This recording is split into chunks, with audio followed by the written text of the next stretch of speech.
I'm almost hesitant to even talk about this topic. There has been so much talk about AI this year that I really don't know that my opinions on it really matter, but I'm asked about it all the time. I'll tell you a story. It's a tragic story.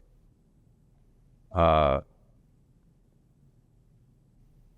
a woman I know, a little bit lonely, widower, approached through AI with a phony face and phony image of a person, romancing her, who embezzled quite a lot of money from her.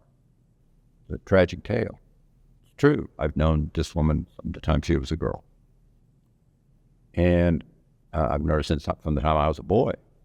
And it's a sad thing. One of the biggest impacts of AI will be that continuation of the process that has moved steadily through our world, through most of my life, basically through my adult life, where crime has gotten sneakier and trickier and in many ways much more evil than it once upon a time was, when it was more blunt and direct and not so much. We still have plenty of that blunt and direct in the world too, but now we've got this kind of sneaky feature that AI really enhances in the bad side of things. It also, on the bad side of things, enhances people's overconfidence as they would use it, that what they're doing is actually right when it may not be right. On the positive side, let me just say first, stop and think about what AI actually is. It's pre-programmed algorithms to solve pre-thought and programmed problems. Just a lot of them. So in that, it doesn't think like supposed real intelligence thinks. It isn't going to create novel, never yet done creations. It's going to spew correctly what's been programmed into it to spew. And in that, it will become a tremendous labor saver. It will become a tremendous ability to replicate things in volume that couldn't be replicated easily before.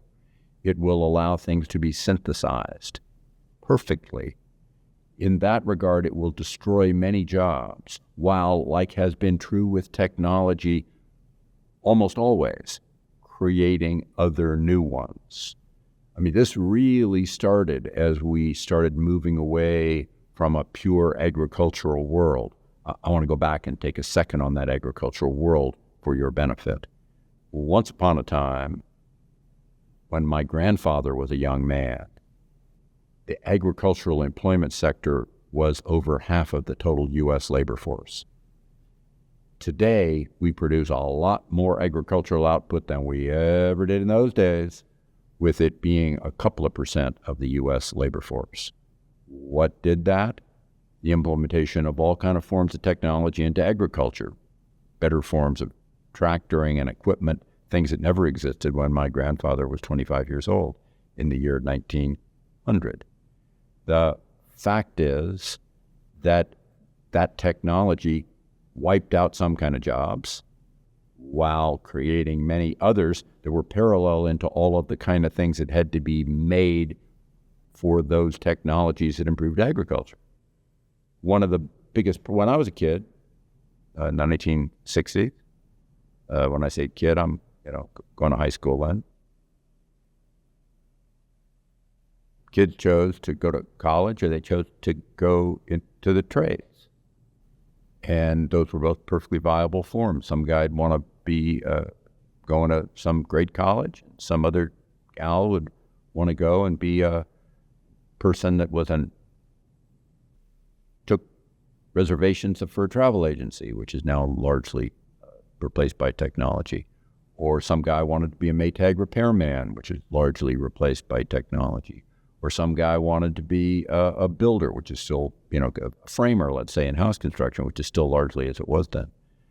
But as technology would replace the Maytag repairman or the travel agent in ways that you know fairly well, those people had to learn to retrain into other positions, and so they get impinged by the technology wiping out their job, but the world creates new, different, and better jobs that require a whole lot less onerous, brutish reality than the agricultural worker in 1900 had to undergo.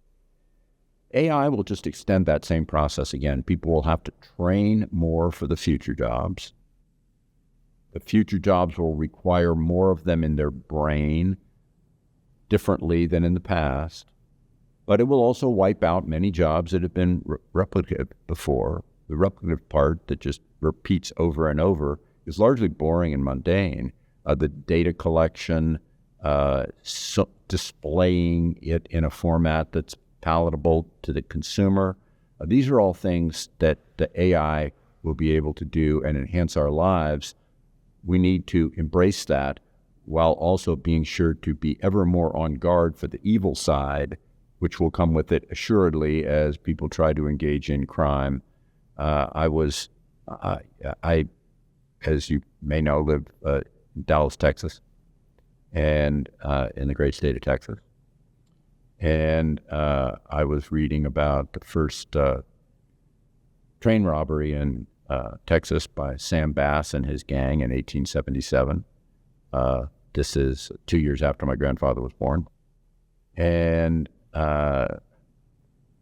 interestingly, Sam Bass only lived another year after that and died at the age of 27.